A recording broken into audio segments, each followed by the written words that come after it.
Want to fix screen recording on your iPhone? First, make sure the screen recording button is in Control Center. Open Settings, tap Control Center, then choose Add next to Screen Recording.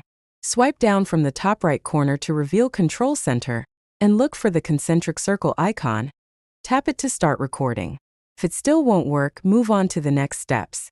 Low power mode can block screen recording to save battery. Open Settings, go to Battery, select Power Mode, and turn off Low Power Mode. Try recording again. If that doesn't help, check your restrictions. Open Settings, tap Screen Time, choose Content and Privacy Restrictions, select Game Center, find Screen Recording, and set it to Allow. If your storage is almost full, recordings won't save. Head to Settings, then General, tap iPhone Storage, and free up space by deleting unused apps or large files. After that, try again. A force restart can clear lingering glitches.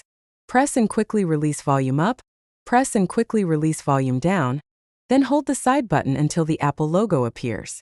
Finally, update iOS by opening Settings, tapping General, then Software Update, and installing any available update. That often fixes bugs affecting screen recording.